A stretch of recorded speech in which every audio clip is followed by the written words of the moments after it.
everybody, welcome to another video. Today I'm going to be talking about all the books that I read in June and then telling you all of the books that I want to read in July.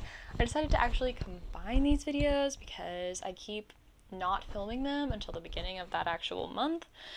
And then by the time I get both of them up, it feels like a little bit too late. So like last month I didn't even upload my June TBR video that I filmed because it was like 3/4 of the way through June and there was no point. So anyways, I'm doing them as a combined video so that hopefully it'll be a little bit more timely. So let's get into the video.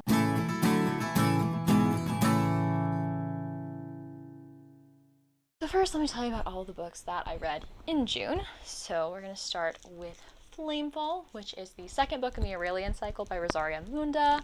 This is a series about, it's sort of inspired by the Russian Revolution and like what comes after a revolution.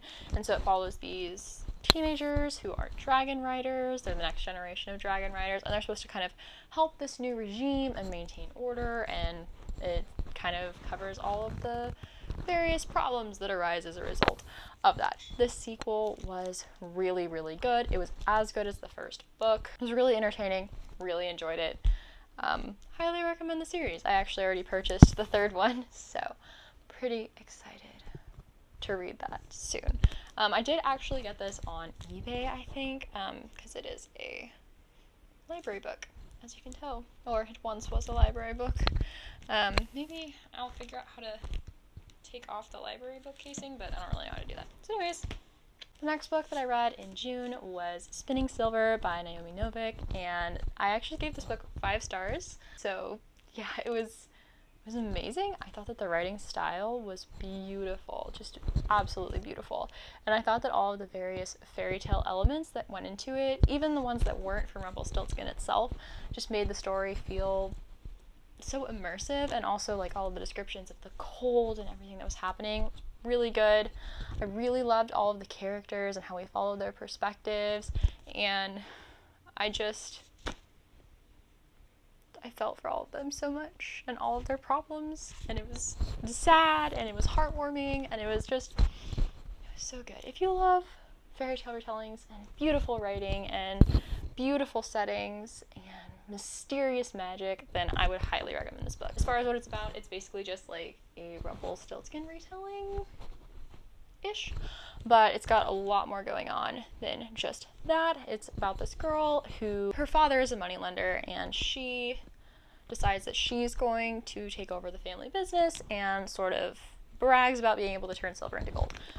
And the Fae hear of this, and since they want gold, they sort of come to her thinking that she can actually change silver into gold. And then there are a couple of other characters that we follow as well who are very interesting, very cool. It mostly follows 3 young women, Miriam, the moneylender's daughter that I told you about, and then 2 others that sort of come up a little bit further into the story. One of them pretty soon in, but you'll see. It's very good. I loved all of them.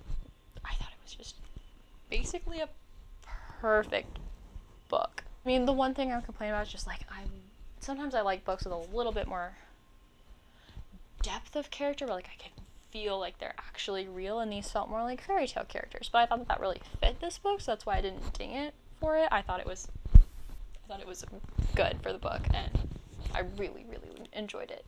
The next book that I read in June was The Crown Tower by Michael J. Sullivan. This is in the Rhyria Chronicles, which is the prequel series to the Rhyria Revelations, which I have right here.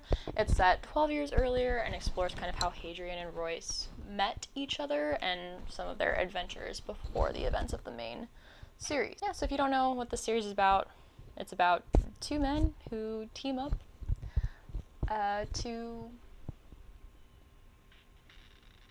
use their talents for money. And in this series, they end up being a part of a bigger quest and kingdoms rising and falling and all of this dramatic stuff and wizards and everything. But these are more smaller, self-contained stories, all of the prequels, that is. And this one at least explores how they met. And yeah, it was really fun. It was nice to return to the world. I think it wasn't as good as the main series, which makes sense just because I liked the overarching plot. I liked all of the other things that were going on, but it was still good, and it was really fun to kind of see how they met, because that was always something that was left a little bit open in the main series. The next book that I read in June was The Rose and the Thorn, which is the second book in the Raria Chronicles, and this one I thought was really good. Also, it explored some of the backstory that we actually did get in the main series, which was interesting for sure. I don't know, it's still not as good as the main series. I enjoy these little like solo adventures and seeing kind of how these characters used to be before they became the people that we meet in the Raria Revelations. But, you know, it's good, it's short, it's fun, it's not everything that the main series was, which is okay. It's okay. I was just wanting to dive back into that world. The last book that I read in June was The Wolf of Oroñaro by K.S. Villoso. I thought this book was fine. That's it. Fine. It's a story about this queen who exiled her husband the day she was crowned and murdered a man.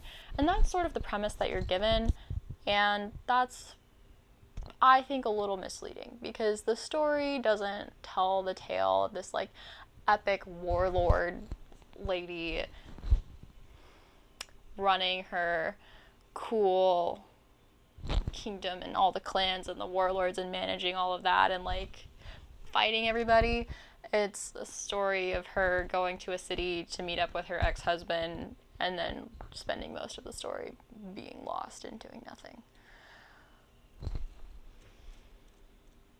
Which may be a spoiler. I don't really think that's a spoiler, because I mean, more than that happens, but that's just how it felt to me. Like, I just kept waiting for something to happen, and it just didn't really happen. But I thought it was so promising, and I was just a little bit upset, because I wanted it to be so much more than it kind of ended up being. It felt very setup-y, and maybe the rest of the series will be really good, so don't let me discourage you if you were really excited and you have a lot more patience than I do and you want to give the second book a shot, because the second book sounds like maybe it will be more of what I was wanting from this one. I'm not about to sit here and read something that I don't care about especially much. So yeah, I was kind of disappointed, but it wasn't terrible or anything. Like, the characters were fine, the setting was really cool, and some of the ideas were really good. I just thought that the execution and the plot were like pretty lackluster. Anyways, let's move into the July TBR part of this video. I have quite a few books here. We'll see if I actually make it through all of them. I'm a little skeptical, but I did already read one book for July, and it is currently the 2nd. So that's promising. It was really short though, and I already had started it in June, so maybe it's less promising. And that would be Nettle and Bone by T. Kingfisher. I'll tell you more of my thoughts in a July wrap-up, assuming that I film one on time, like a responsible booktuber. But I read this already this month, so.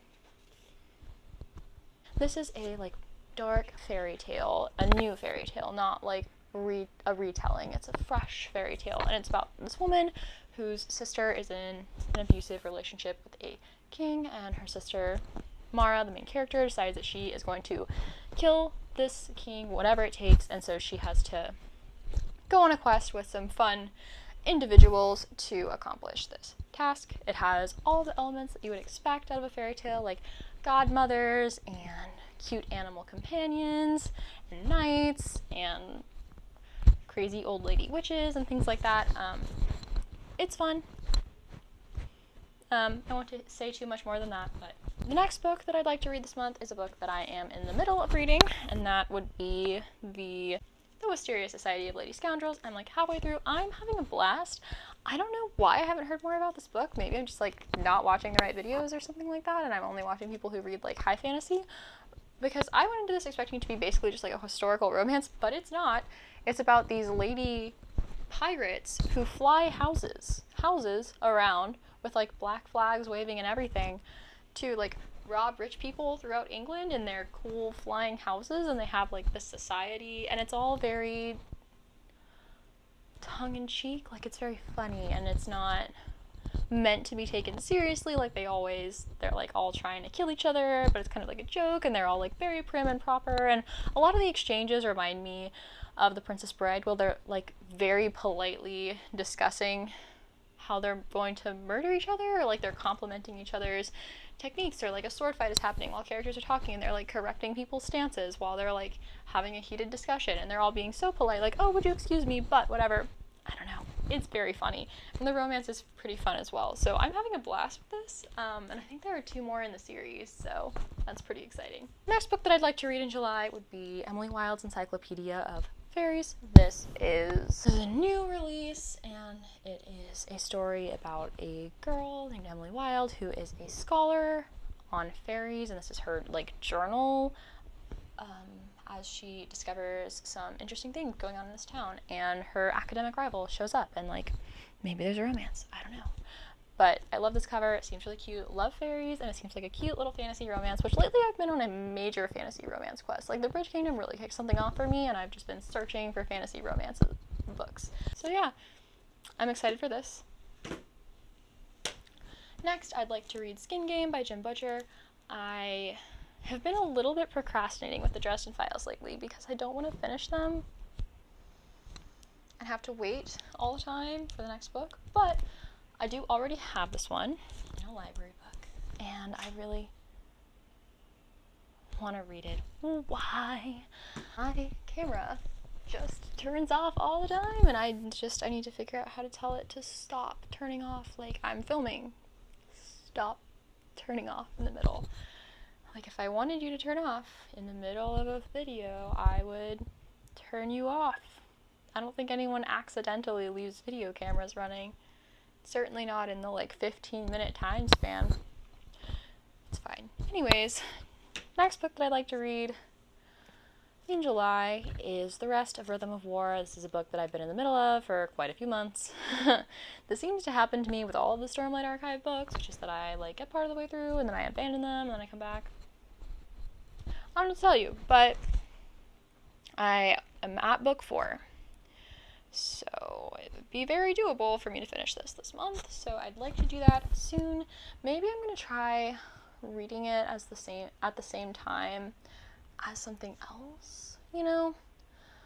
Just like read a couple pages of this per day, maybe just like 100 pages of this per day, and something else a little bit lighter and a little bit fluffier, like some of those romances that I've been reading, and see how that goes. And maybe that'll get me through it a little bit more without me feeling like I'm having to like work so hard to get through it. But anyway, hoping to finish this. I would also like to read Guards by Terry Pratchett. I tried Mort a while back. It's actually, I don't know if you can see that, but it's up there. And I loved the writing, I loved the humor, and I loved Death, the character. But I didn't love Mort himself. I thought he was kind of boring, and like the whole plot around him was kind of boring. And so I kind of read that maybe Mort isn't actually the best place to start with Discworld because of the aforementioned boringness, and that a lot of people recommend starting with Guards instead. So I'm gonna give it a shot because I really enjoyed a lot of things about Mort. I just didn't care about Mort, you know? So gonna try this. It's supposed to be about like the city guard and all this stuff, so we'll see how it goes. It should be pretty short though, so I'm hoping that I'll be able to pick it up. Maybe this would be a good one to read with Rhythm of War. We'll see. Oh, and then also, last but not least, I'd like to read Uprooted, if I get around to it, of course, this month. The other book in the series with Spinning Silver, they're not exactly like sequels, because I don't think that they like are super related, but they're set in the same world, maybe? I don't know. This one is a Beauty and the Beast retelling, and it's supposed to be a similar writing style. I know a lot of people say that they only like one or the other, but I'm hoping that'll be an exception, because I like dragons, and this one seems like it has dragons. I don't know. We'll see. We'll see what I think. Maybe I'll like it even better than Spinning Silver. Maybe I'll like read this, and I'll be one of those people that's like, Spinning Silver is not as good. I don't know. But hoping to read this. Also, I love these covers. This one and Spinning Silver. It's just so beautiful. I don't know why I looked up there. It's literally right here. Look at these. So beautiful. So fun. So fairy tale-esque. So anyways, now that we've gone through and I have a gigantic stack of books on the floor, why don't y'all let me know what your favorite book that you read in June was, and any books that you're excited to read for July. I'd really love to hear about it down below. But yeah, thank y'all so much for watching this video. Bye!